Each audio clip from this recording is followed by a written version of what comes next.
So hey guys, welcome to the channel. आज की ये स्टोरी लुइस के बारे में है। लुइस अब एक नर्स है और ये स्टोरी 2014 की है, जब लुइस सिर्फ एक नर्सिंग टेक्नीशियन था। And in 2014 Luis used to work a part time job in a hospital, और उस हॉस्पिटल में एक अबेंडेंड एनेक्स बिल्डिंग हुआ करती थी। So without any further ado, let's begin with the video.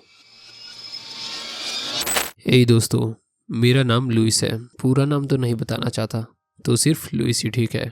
और आज मैं एक ऐसी कहानी शेयर कर रहा हूँ जो आज भी मैं सोचता हूँ तो मुझे गूज़बम्स आते हैं।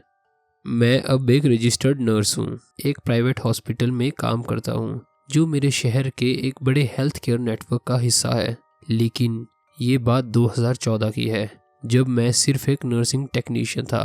वोकेशनल कोर्स अभी कंप्लीट किया था। दिल में उम्मीद थी, रेज्यूमे हाथ में लेकर जॉब के लिए शहर में इधर उधर घूमता। क्लिनिक, प्राइवेट हॉस्पिटल्स, डिस्पेंसरी, कई जगहों पे मैंने अपना रिज्यूमे दिया। और एक दिन मुझे सेंट पब्लिक हॉस्पिटल से एक टेम्परेरी नाइट शिफ्ट के लिए कॉल आया।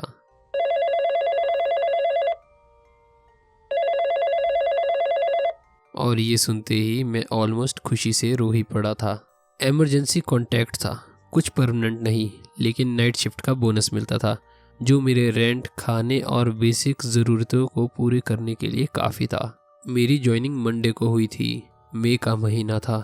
शिफ्ट थी 11 PM से 7 AM तक। मेरा रोल सपोर्ट टेक का था। बस हर जगह ढूंढना, कभी मेडिसिन ले जाना, कभी ऑक्सीजन सेट करना, पेशेंट को शिफ्ट करना, IV बैग्स चेंज करना, वाइटल्स चेक करना। एक सेकंड का भी ब्रेक नहीं मिलता।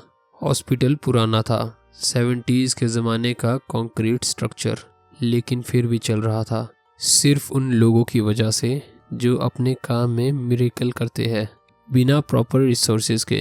पहले कुछ दिन काफ़ी थकान वाले थे, लेकिन कुछ खास नहीं हुआ। रात का वक्त हॉस्पिटल का एटमॉस्फेयर अलग होता है। आप कुछ साउंड्स रिकॉग्नाइज करना सीख जाते हो। हार्ट मॉनिटर की बीप, टाइल्स पर गूंजते स्टेप्स, हॉलवे में पेशेंट की हल्की सी नींद की आवाज़। कभी कभी साइलेंस इतना ज़्यादा हो जाता है कि वो भी चिल्लाने लगता है। और हर पुरानी बिल्डिंग की तरह इस हॉस्पिटल के भी कुछ क्रीपी कोने थे। क्रिंकी दरवाजे, फ्लिकरिंग लाइट्स और कभी कभी ऐसे स्टेप्स जो आपको सुनाई देते हैं, लेकिन कोई चल नहीं रहा होता। लेकिन आदत हो जाती है, जॉब का पार्ट बन जाता है। लेकिन एक चीज़ थी जो मुझे पहली रात से ही डिस्टर्ब कर रही थी। एनेक्स। हॉस्पिटल के पीछे एक छोटी सी 2 स्टोरी बिल्डिंग थी। पहले वहाँ मेल वार्ड था, ऑब्जर्वेशन बेड्स और पुरानी फार्मेसी होती थी। अब सब कुछ मेन हॉस्पिटल के टॉप फ्लोर में शिफ्ट हो गया। एनेक्स 2 साल पहले हुई एक फायर के बाद से बंद था। गेट चेन से लॉक्ड थे। 2 बड़े लॉक्स लगाए हुए थे। एक पुरानी बारिश से फेडेड बोर्ड पर लिखा था एनेक्स क्लोज्ड ऑफ। लेकिन अजीब सी बात ये थी कि स्पेस की इतनी कमी होने के बावजूद भी पूरा विंग छोड़ दिया गया था। लेकिन रात को, खासकर 3 बजे के बाद, वहाँ से आवाज़ आती थी। जेनिटर बोलता था कि कंक्रीट सेटल हो रहा है। लेकिन मैं कभी कभी बेड ड्रैग होने की आवाज़ भी सुन सकता था, और कभी नर्स कॉलिंग बेल की आवाज़ भी आती थी।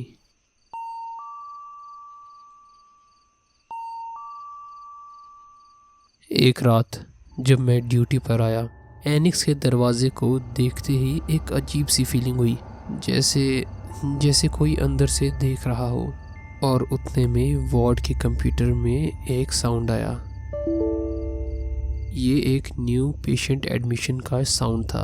और जब मैंने चेक किया तो पेशेंट का नाम जोसेफ, बेड नंबर 313। और ये देख के मुझे थोड़ा शॉक लगा, क्योंकि हमारे हॉस्पिटल में 313 नंबर का बेड है ही नहीं, और लास्ट नंबर ही 309 है। मैंने एंट्री डिलीट कर दी, सोचा सिस्टम का ग्लिच होगा। लेकिन अगले दिन सेम टाइम पे वही नाम वापस आया। मैंने इस बार फ़ोटो क्लिक की और नाइट सुपरवाइज़र के पास गया। उन्होंने फोटो को देखा और एक गहरी सांस ली और कहा, छोड़ो लुई, ये पहले भी हो चुका है। मैंने उनसे फिर पूछा, क्या मतलब? उन्होंने कहा, आईटी को रिपोर्ट किया गया था। वो कहते हैं कि डाटाबेस का बग है। कभी कभी सिस्टम पुराने रिकॉर्ड्स को वापस लाता है, बस एक पुरानी याद बन के रह गया है। सो मैंने उन्हें पूछा, क्या आप जोसेफ को जानते हो? उन्होंने मुझे देखा, थोड़ी देर चुप रहे और बोले, पब्लिक हॉस्पिटल है बेटा, तुम खुद सोचो। तीसरी बार जब ऐसा हुआ तो इंटरकॉम बजी। डिस्प्ले पर लिखा एक्सटेंशन 313। मैंने कॉल उठाया। साइलेंस। फिर एक भारी सांस, जैसे कोई जिंदा लाश हो।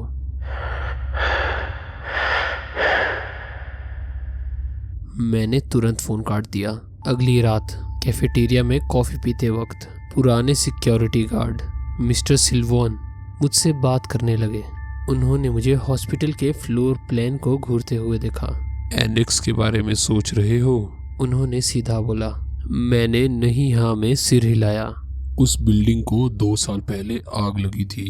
टॉप फ्लोर से शुरू हुआ था, मेंस वार्ड में। ऑफिशियली तो बोला गया कि इलेक्ट्रिकल शॉर्ट था, लेकिन कोई नहीं मानता। 2 लोग मरे थे, लेकिन उनमें से एक बॉडी का हाल। उन्होंने कॉफी का कप जोर से पकड़ा। मैं उस रात यही था जब फायर अलार्म बजा। सबसे पहले मैं ही पहुंचा। वार्ड का आधा हिस्सा जल चुका था। फायर फाइटर्स ने मोस्टली सबको बचा लिया था, लेकिन 2 लोग बचे थे। उनमें से एक पेशेंट था। उसका बेड तक नहीं जला था, बेडशीट तक सेफ थी, लेकिन स्मेल जैसे किसी ने अंदर से आग लगा दी हो। मैंने हंसी निकालने की कोशिश की, जैसे कोई पुरानी हॉरर स्टोरी सुना रहा हो, लेकिन जब उन्होंने नाम लिया तो मैं डर गया। उस पेशेंट का नाम था जोसेफ। सिल्वोन ने मुझे देखा, जैसे वो रात फिर से जी रहा हो। कप उनके हाथ से हिल गया, कॉफी गिरी। कॉफी गर्म थी, लेकिन उन्होंने नोटिस तक नहीं किया। उन्होंने धीरे से कहा, मैंने उसे देखा अगली बार फायर के 5 महीने बाद। एक रात जब मैं एक्सरे से वापस आ रहा था, मैंने देखा कि कॉरिडोर में एक आदमी चल रहा था। उसकी पीठ मेरी तरफ थी। हॉस्पिटल गाउन में था, नंगे पांव, धीरे धीरे चल रहा था। मैंने पूछा, सर आप ठीक हो? लेकिन कोई जवाब नहीं, बस चलता गया। लेकिन पैर जमीन पे चल ही नहीं रहे थे, जैसे वो फ्लोट कर रहा हो। मैंने उसका पीछा किया, लेकिन वो एक टर्न के बाद गायब हो गया।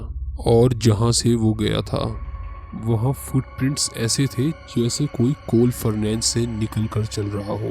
और वो वहीं हॉलवे पर रुक गए। वही स्मेल, बर्न्ड फ्लैश और स्मोक की। ये सब सुनकर मैं चुप रहा और वहां से चला गया। एक रात मैंने खुद देखा, सिस्टम ने बीप किया, बेड 313 वापस आ गया। इस बार मैंने डिसाइड किया, मैं एनेक्स जाऊंगा। बाहर स्काई क्लियर था, लेकिन एनेक्स की तरफ ठंडी हवा चल रही थी। गेट खुला था, चेन जमीन पर पड़ी हुई थी और लॉक्स गायब थे। मैंने गेट खोलने के लिए धक्का दिया और देखा कि बिल्डिंग की लाइट्स अंदर से ऑन थी। हॉलवे बिल्कुल क्लीन था और हॉस्पिटल की पुरानी स्मेल आ रही थी। मैंने टॉप फ्लोर में जाने की सोची, सो मैं एलिवेटर के पास गया और देखा कि वो काम कर रहा था। मैं टॉप फ्लोर गया।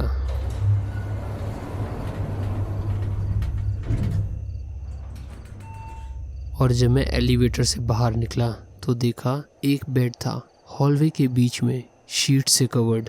मैं देखने के लिए उसके पास गया और मैंने देखा आईडी टैग पर लिखा था बेड 313। और फिर अचानक से बेडशीट हिलने लगी, जैसे कोई नीचे सांस ले रहा हो।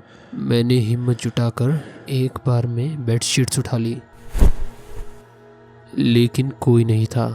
फिर मैंने नोटिस किया कि मैट्रेस दबा हुआ था, जैसे कोई अभी अभी उठ के गया हो। और फ्लोर में नोटिस किया कि ज़मीन पे फुटप्रिंट्स थे और वो वॉल तक जा रहे थे। और फिर अचानक ही वो एकदम से गायब हो गए। ये सब देख के मैं एलिवेटर की तरफ भागा, लेकिन वो चला नहीं। 10 मिनट तक मैं वहीं फंसा रहा। फिर एकदम अचानक से बेड स्टेयर्स के बीच में था, लेकिन क्रॉस करने की हिम्मत नहीं थी मुझ में। और फाइनली 10 मिनट के बाद एलिवेटर चला और जैसे ही मैं नीचे आया मैं भागकर सीधा मेन वार्ड गया, अपना बैग उठाया, बैज टर्न किया और रिज़ाइन कर दिया। मेरे डर से हाथ कांप रहे थे। सुपरवाइज़र ने कुछ नहीं पूछा, सिर्फ सिर हिलाया जैसे वो सब जानती हो। कुछ दिन मैंने सब भूलने की कोशिश की, खुद को समझाया, थकान, लैक ऑफ स्लीप या pressure, this was a reason for all that. It wasn't real, it was just my mind playing with me. लेकिन एक सवाल डिस्टर्ब कर रहा था। 2 साल पहले उस रात एक्चुअली में एनेक्स में हुआ क्या था? मैंने रिसर्च की, पब्लिक रिकॉर्ड्स में एक आर्टिकल मिला। हॉस्पिटल फायर में 2 लोग मरे, एक का नाम जोसेफ था और दूसरे का नाम सिल्वान था। वही सिक्योरिटी गार्ड, वही फेस, यूनिफॉर्म का बैज तक विजिबल था न्यूज़पेपर फोटोग्राफ में। मतलब मैं महीनों तक एक गोस्ट से बात कर रहा था, एक पुरानी याद, एक शैडो जो अभी भी उस हॉस्पिटल में जिंदा थी।